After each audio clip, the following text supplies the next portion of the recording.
لله رب العالمين والصلاة والسلام على خاتم الأنبياء والمرسلين وعلى آله وأصحابه والتابعين ومن تبعهم بإحسان إلى يوم الدين أما بعد.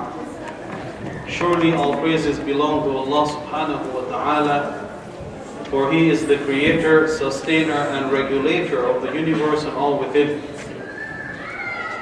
And we invoke His peace and blessings upon His noble messenger, His family, His companions, and all those who follow them in righteousness until the end of time. And may Allah the Exalted cause us to be among them. Respected brothers and sisters, Assalamu alaikum wa rahmatullahi wa barakatuh. I can't hear you. Assalamu alaikum wa rahmatullahi wa barakatuh. Very good, that's better. But you know, when it comes to the tahiyyah or the salam, we have adab.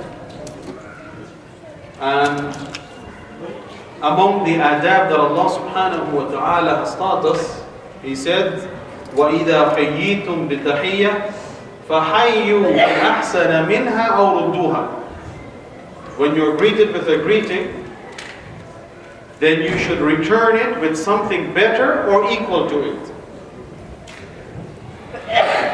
So if someone says Assalamu alaikum, then the equal to that is Wa alaikum assalam.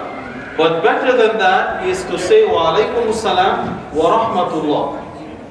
And if the person says Assalamu alaikum wa rahmatullah, then the equal reply to that is Wa alaikum assalam wa rahmatullah. The better is to add Wa barakatuh.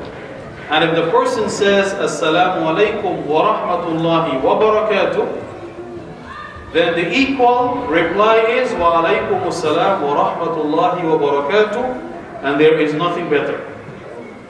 Because in a hadith, an authentic hadith, a man came to the Prophet alayhi salam and he said Wa assalamu alaikum, and the Prophet alayhi salam replied by saying Wa alaikum assalam. Then shortly after a second man came and he said Assalamu alaikum wa rahmatullah. Sorry. When the first man came and said Assalamu alaikum, the Prophet ﷺ replied by saying Wa alaikum assalam wa rahmatullah. So he made it better. Then a second man came a short while after and he said Assalamu alaikum wa rahmatullah. And the Prophet ﷺ, he returned the greeting with something better by saying Wa alaikum assalam wa rahmatullahi wa barakatuh. Then shortly thereafter a third man came and he said Assalamu alaikum wa rahmatullahi wa barakatuh. And the Prophet ﷺ simply said Wa alaikum, the same to you. So the man said, O Messenger of Allah, when the first two guys came and they greeted you, when you returned their greeting, you added to it. But in my case you didn't. And the Prophet ﷺ said to him, لَمْ تَدَعْ لَنَا شَيْئًا. He said to the man, you didn't leave any space for us to better your greeting. So the scholars say that the complete greeting is wa barakatuh, up to there. And in the reply, you say the same because there is nothing better than this. Or else the Prophet ﷺ would have added whatever he wanted to add. But he didn't add. He simply said to the man, you did not leave any space for us to add anything.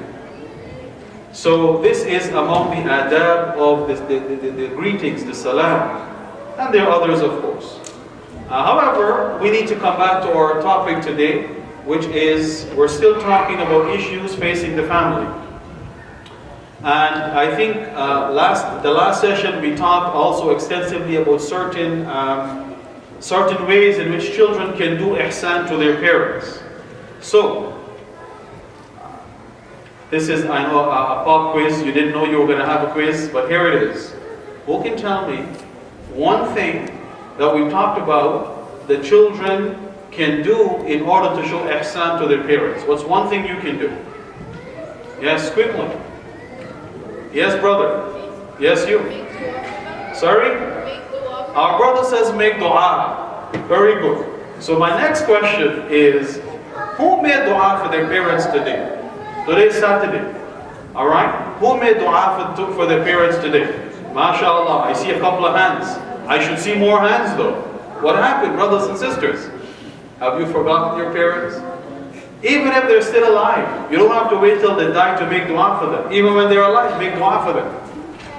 Because in the ayah we looked at, وَقُلْ رَبِّ ارْحَمْهُمَا كَمَا رَبَّيَانِي صَغِيرًا. In fact, the context of the verse actually shows that they're still alive.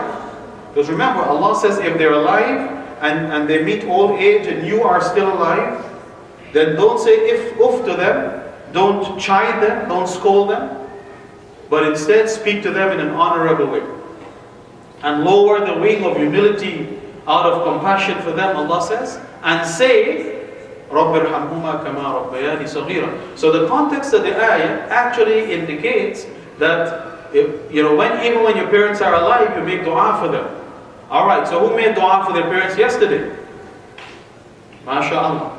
Okay. Who makes dua for their parents at least once a day? Once a day. MashaAllah. Who makes dua for their parents 5 times a day after every prayer? MashaAllah. So we can still work on this, brothers and sisters. They are our parents. And the dua doesn't cost us anything. Short dua. رَبِّ ارْحَمْهُمَا كَمَا رَبَّيَانِي صَغِيرًا. Alright, so inshallah, I hope that in the future we can, alhamdulillah, you're doing a good job, but we can improve on that. Okay, so today, inshallah, we talked about obedience. But I want to come back to obedience because there is an important issue we must understand. And that is obedience regarding age. Obedience to parents is not the same across the board from a 5-year-old to a 20-year-old. No. It has to do with age. And so obedience under puberty and until you get married, even though of course you hit maturity and you're still single and you're living with your parents, then you must listen to and obey your parents with the condition, of course, that what they're asking you to do is Islamically acceptable. So for small children, 4 years, 5 years, 6 years, 7 years, and so on, and even after maturity, once you're still living with your parents, you still have to abide by the rules of the parents. So when you hit puberty or maturity or your teenage years, you don't have to, you're suddenly not on your own, coming and going as you please. No. You still need to talk with your parents. Of course, once you hit maturity, you should have a little bit more space or flexibility, but you're still under the care of your parents. Therefore, you must obey them and listen to them with the condition of the fact that whatever they ask you to do is within what is acceptable in Islam. But once you marry, and the reason I'm mentioning this is that I do a lot of counseling, as you may know, and often when I counsel young people who are married, especially when they have issues, or the daughter-in-law especially has issues with her in-laws, what I sense is that even though people are married, they still don't fully understand what this obedience to parents is all about. So I have brothers who are married. They're married, they have children, and they're still stuck in this obedience thing as if they're not married. We need to be able to differentiate. Parents, obedience to parents does not mean that they control our lives. It does not mean they control our lives. Right? They're brothers who are married, they have their own families, they even have children. And they behave as if, once the parents say, come, right away, you drop everything and you run over. They think it's wrong to say, Mom and Dad, right now I'm a little bit busy, but I'll come, later on in the day. So basically, if we're talking about below puberty and above puberty, but until you get married, so you're still living with parents at their home, then yes, you have to listen to and obey parents. But once you get married, this obedience is not the same as if you were not married. Need to understand this. Parents need to understand this, and the children need to understand this. Because you see, brothers and sisters, once you get married, what is happening is you are now starting your own family. Your obligations have changed slightly. It is not the same as if you were not married. Because now you have a responsibility, first and foremost, to your spouse, and then, in the future, to your children. So you need to understand that, and the parents need to understand this. Parents need to understand that once their kids get married, they are now starting their own families. They now have obligations to their families, and therefore, parents cannot expect that they would continue to pull the strings and the child has to react right away. No. So when you get married, you now have your own, a brand new set of responsibilities. You're not the same like if you're not married. So, you still, as a married child, have to take care of parents. But now you have your own family to take care of as well. And the Islamic thing to do is to find that balance. Parents, your own family. As Muslims, we're not required to choose one over the other. That's wrong. Sadly, often that's what it turns out to be. Some parents make their children choose, and some spouses make their spouses choose. This is wrong. No husband, no wife should make their spouse choose whether it's us or your parents. And no parents should also make their son or daughter have to choose, well, either us or your spouse. This is wrong. These two relationships do not compete with each other. So when a child gets married, yes, they're still obligated to look after parents, but they now also have their own family that comes first. So you have to balance these two relationships. Taking care of parents, brothers and sisters, does not mean that married children have to live with the parents in the same house. I've had situations where, brothers get married and they don't want to move out of the parents' home. The parents have a big house, so they give one room to each son or something like that. And they expect that these sons with their wives will live in the same house. Now, at the beginning of the marriage, due to financial reasons maybe, that might be okay. Maybe a year, 6 months, even a year and a half, maybe, whatever. But once the child gets married, especially the boy, because he's responsible financially for the family that he's now getting married to and will raise. It's not the parents' job to provide him with housing anymore. I mean, parents help out, yes, mashallah, may Allah bless them for that. But it's his responsibility, if he wants to get married, to be able to provide his own housing, his own shelter for his family, his wife and his kids. So looking after parents and taking care of them does not mean you have to live in the same house with the parents. It does not even mean you have to live next door to the parents. Living close by is not a bad idea, of course, so it's easy to come and go. Taking care of parents doesn't mean you have to visit them every single day for 2-3 hours. Remember, you have your own family. Especially when you start to have children, they need a lot of your time. So taking care of parents does not mean you have to drop by and visit with them 3-4 hours every single day. Parents also need to understand this. And I guess it's hard for parents, right? You have your children, since they're born there with you, you've done so much for them, mashallah. And then now that they're getting married, some parents, I don't know, they see this as, oh, I'm losing my son or I'm losing my daughter. And they find it hard, so they want to hold on to them. So sometimes they make the child feel guilty. Well, you no longer visit. We don't see you except once a week. So the guy has other responsibilities.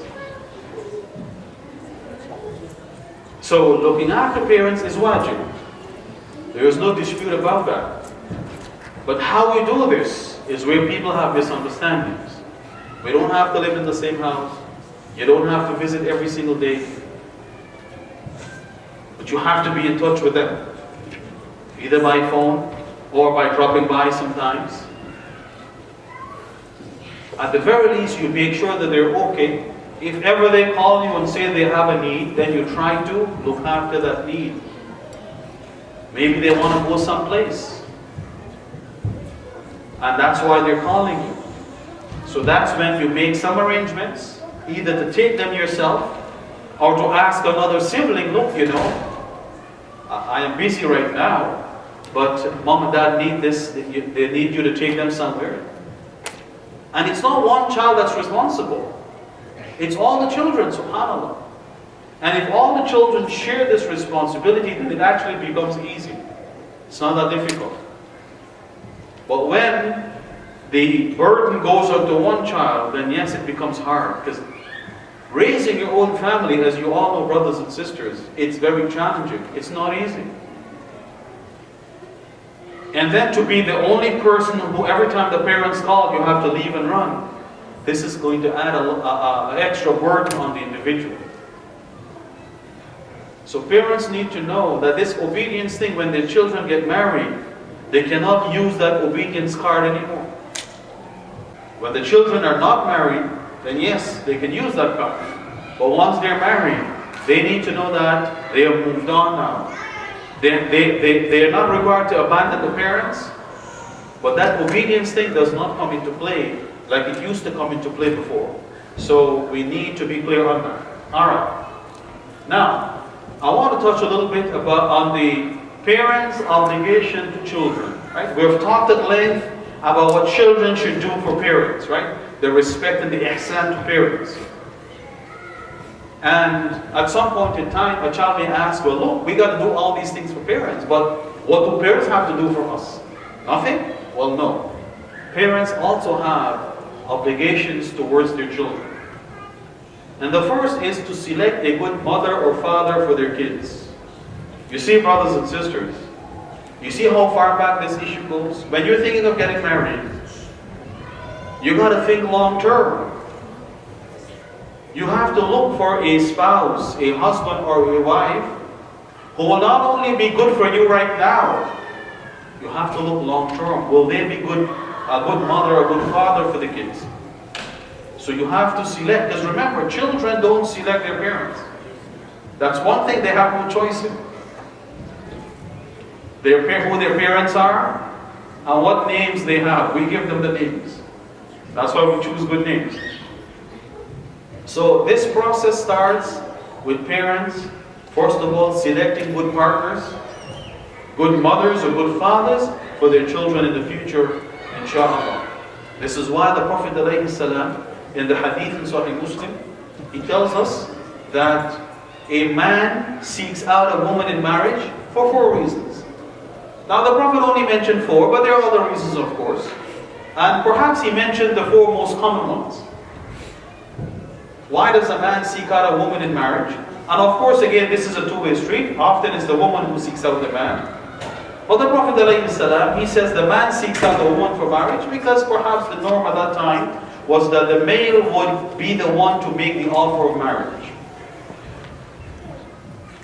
I've heard of some cases where the girl's parents were upset because the boy did not come and make the offer or ask for their daughter hand in marriage. They didn't feel that the girl's side should do this. They feel that the boy's side should do this. But again, these things are customs that are not written in Islamic law per se. So we need to find good spouses. Right? The Prophet ﷺ says a woman is sought in marriage for 4 things, 4 reasons. For her beauty, her wealth, her status.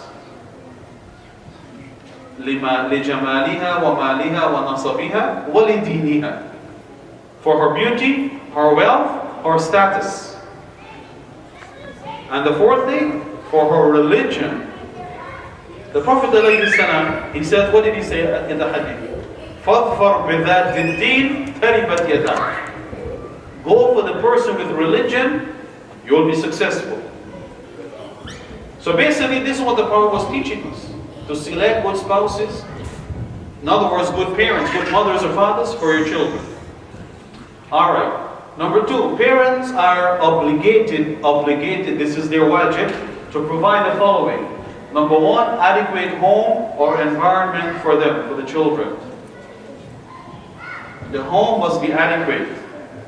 You're not going to, I don't know, take cardboard boxes and build a shack and tell your wife and your kids to live in this. Not in Canada. Not in the winter time at least. Okay. Already? Fine.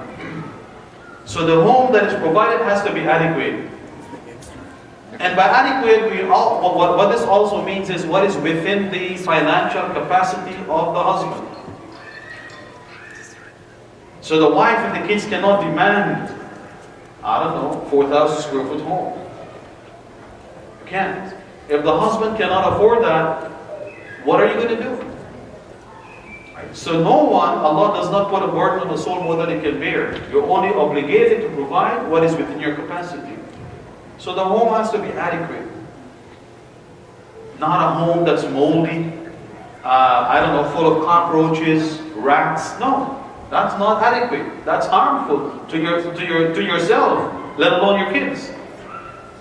So it has to be adequate. And not just the home, the environment, right? Maybe the area you live in has to be a good area or should be a good area. Because you don't want your child to be unsafe when they're coming and going from home to school and so on.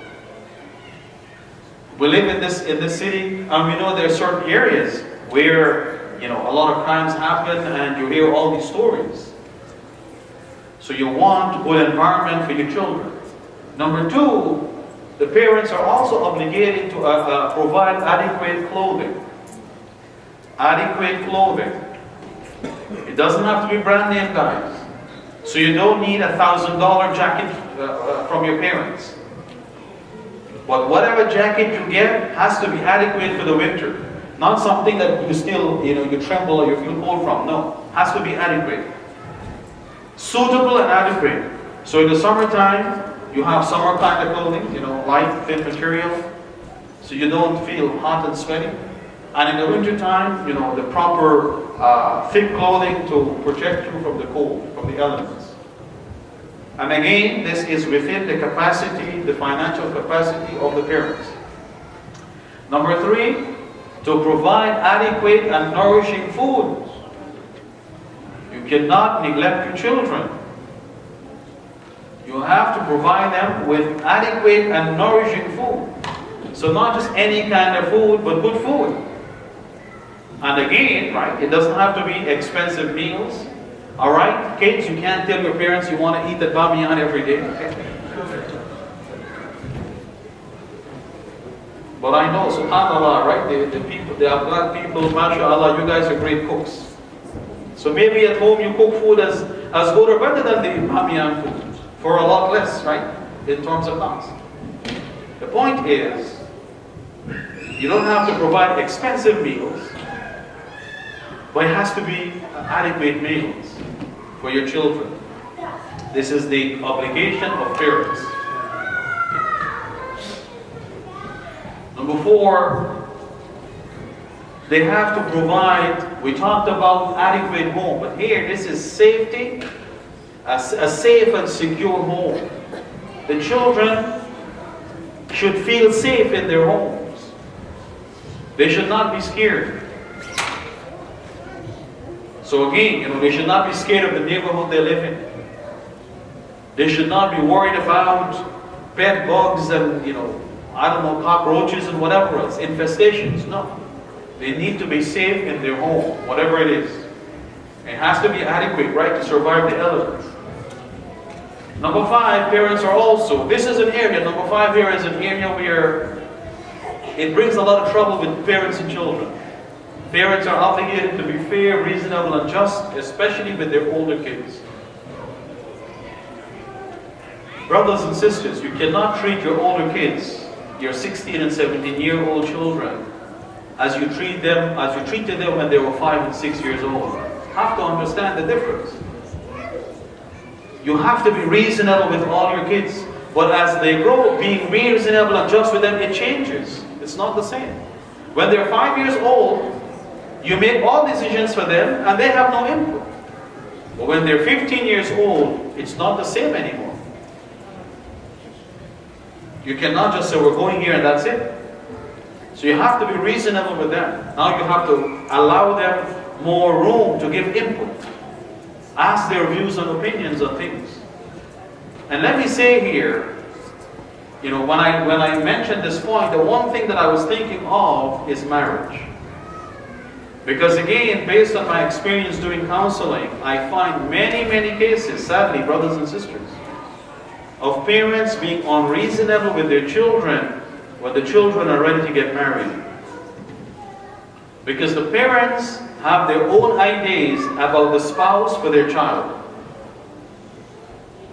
He or she has to be from the same country, speaking the same language, from the same class. You know, once I had a case, where this brother called me, he says, look, you know, he's having this issue. So I met with him. I said, okay, so the girl you want to marry, is she Muslim? Because that's the major thing here. Obviously, if she's not Muslim, your parents are absolutely right to object. He says, no, she's Muslim. I said, okay, alhamdulillah for that. She's Muslim, so we're past one hurdle. Okay. All right, so which country is she from? Because I know that in our community here, because we come from all parts of the world, this is an issue with some parents. He said, look, we're from the same country. I said, subhanallah, brother, then what's the problem? Then he explained to me that despite the fact that they both come from the same country, they come from different areas of the country. And one area is considered more elite than the other.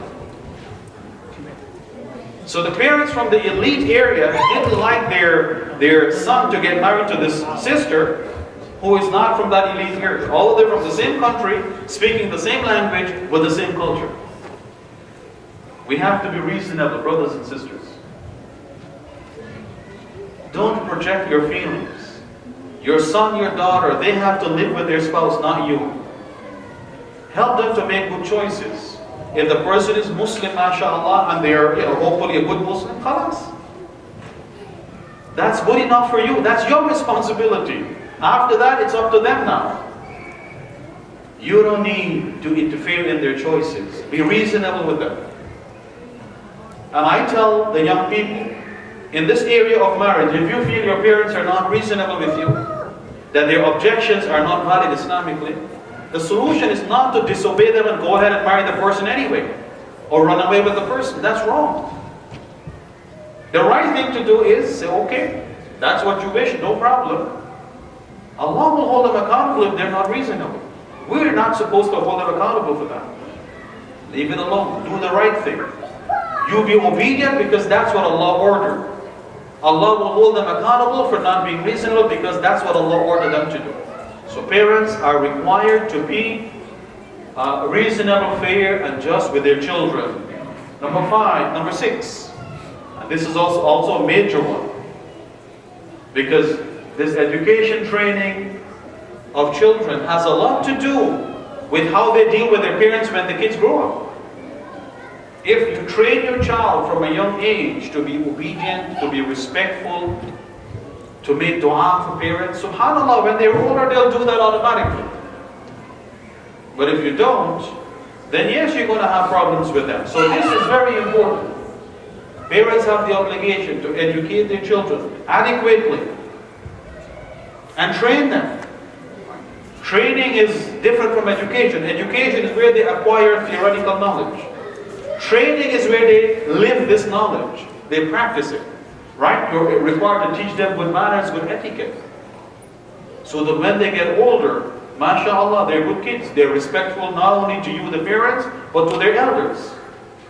They're helpful, they're kind, they're generous. You have to teach them all these things and train them when they're small growing up. Right? When you come to the masjid on Fridays, for example, give them some money. Say, look, put this in the donation box. You're teaching your child, when you do that, you're teaching them to be charitable, to be generous. So, education, training them, giving them good etiquettes and manners. Number 7, parents are also responsible for disciplining their children. part of the education process is discipline. When you discipline your children, you are educating them, you're training them. And of course, you know there are various methods we use. There is a timeout method in this part of the world. Child misbehaves, you put them on a timeout. Alright, so you send them to sit on the step for, I don't know, 5 minutes or 2 minutes or whatever. And if they try to move, you say, no, you still got some seconds, sit there. Alright, it works sometimes it doesn't work. Children are children, right? Then there's the grounding technique. You ground them. You can't go out, you can't go there, you can't go here, right? It works well if they're kind of older, right? Older kids who want to go out with cousins. Friends, I'm very, very careful with friends. You know, your children going out with friends. If they're Muslim friends and they're going to the Masjid, alhamdulillah, that's nice. At the IIT, for example, on Friday evenings, we have, after Salat al-Isha these days, after 8 p.m., we have sports. And the kids hang out there, mashallah, sometimes till 12, 1 o'clock. Well, I say at least, you know what, they're in the Masjid and they're with Muslim people. They're not allowed to go out. They're not allowed to leave that Masjid and go to Tim Hortons. You get permission only to be at the Masjid. You can stay there till 1, yes, with your Muslim friend, that's fine, and play hockey and basketball, whatever else. Alright? So, grounding can work with the older kids. There is taking away of privileges, right? You can take away some of their privilege, so they understand that what they did is unacceptable. Take away some of the privileges. Alright? You can talk with them, right, or counsel them. If you can't get through to them, perhaps, you know, have an outside person do this, but this is also an option you have, especially with the older kids. Because they, you know, their brain, their intellect is mature, it's more developed. They can understand reasoning, so you can try this as well. And then, of course, there's this one here that we're all afraid of in this country, spanking them. Alright? Now notice, I didn't say beat them, brothers and sisters. One big mistake a lot of Muslim parents make is that they abuse their kids, claiming the Prophet ﷺ. What's the famous hadith about this? You guys know. Allimu abna'akum as-salata wa hum abna'u sab'a sinin. The Prophet ﷺ says, teach your children to pray. At what age? What age? 7. What did he say after that? وَضْرِبُوهُمْ عَلَيْهَا لِعَشْرٍ وَفَرِّقُوهُمْ فِي الْمَضَاجِعِ. Yes, brother? Make them stand up and pray at 10. La. He said, وَضْرِبُوهُمْ. Spank them for it at the age of 10. He didn't say abuse them, brothers and sisters. So sadly, many parents, they use this hadith as justification to abuse their kids. This is completely false and wrong. Because this darb here, this spanking is not a beating, right? You don't, if you cause injury to the child, that's abuse, that's wrong. You cause black and blue eyes, that's wrong. Furthermore, it's haram, brothers and sisters, to hit in the face. The Prophet ﷺ prohibited branding of animals on the face. You know about branding animals, right? He says, do not do it on the face of the animal. What about a human being? He specifically says, do not hit in the face. This is wrong. So no child or no spouse should have black and blue eyes. This is wrong. So spanking here is spanking. It's not a beating where the child suffers from injury or broken bones. This is haram.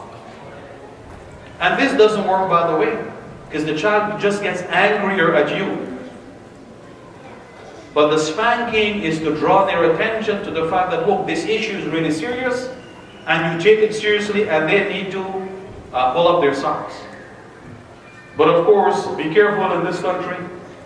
Alright, you can get into serious trouble with this, right? Children's aid can come and take your kids and all that.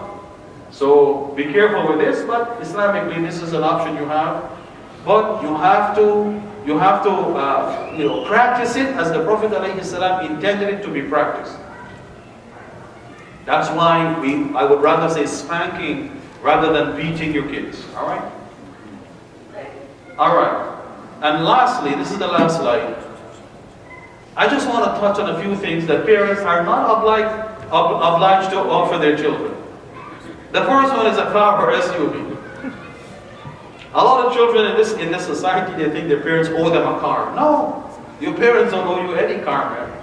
If your parents, mashallah, have the funds, and you're a good child, and they'd like you to get your car, alhamdulillah. But they're not obliged to provide this. If you have to take the bus, alhamdulillah, take the bus. They're not obligated to provide transportation for you in terms of a car to take you from home to your school and back. If they can afford to and they're willing to do that, alhamdulillah. But at least what they're obligated to is to provide adequate transportation.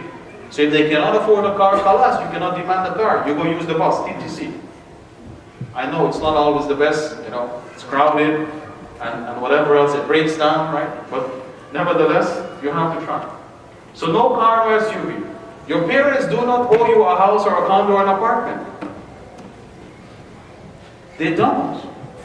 If they have the funds, they're wealthy enough to provide that for you, alhamdulillah. They're doing that from the goodness of their heart. But they don't owe you any house. They don't owe you gadgets such as phones and tablets and so on. And parents, be careful. A lot of times we get our children these things, and what happens? These things distract them, it takes them away. Let them nag you for the phone, don't give it to them. They will nag you. And slowly they will learn to be responsible, so then you give them the phone. There is no reason, in my humble view, and again, this is just my view, brothers and sisters, why a 12-year-old child should have the latest iPhone. No reason. I don't see any reason for this. I remember, as my kids were growing up, when they first got cell phones, when they were in co-op, and they had to leave school and go to the co-op, so we needed to know where they were, and if they needed a ride, and things like that. Grade 12, man, or 11, what is it? When you go to co-op here? Grade 11, grade 12, what is it? Grade 12? Yes. So that would be what, like 16 years old? Then they got their first cell phone. And then they got a cell phone with no fancy plans, Just a plan to make a call, that's it, or send text. So initially they couldn't, no data, that's it, no data. You can't be talking to friends, But you see, at 12 and 13 and 14, they're bugging you for the phone. They're not ready for the responsibility, the responsible use of the phone or the gadget. So let them nag you, just ignore them. But by the time they get around to 15 and 16, they will themselves begin to learn, right? They're growing themselves every day or every year. They're getting wiser. So they themselves will become more responsible. So when they finally get the phone, khalas, it's not an issue. So, decide again, when is the right time for them to get things like this. But they don't owe you these things. Children, they don't owe you this. If they do it, alhamdulillah, from the goodness of their hearts. They also don't owe you inheritance money, or money in the bank, or a house, or other assets. They don't owe you any of this. Just as they worked hard for theirs, you should work hard for yours. And this is why, if I back up a little bit, this is where the education comes in. You give your child the right education, they will be able, mashallah, to get all of these. They will get all of these on their own. They don't need it from you. So this brings us to the end of this discussion. May Allah subhanahu wa ta'ala bless and reward our parents for their hard work and their honest and sincere efforts. And may Allah subhanahu wa ta'ala also shower His mercy upon them as they brought us up when we were young. And may Allah also bless and guide our children and our youth so that they can walk on the right path. Ameen. Wassalamu alaikum wa rahmatullahi wa barakatuh. So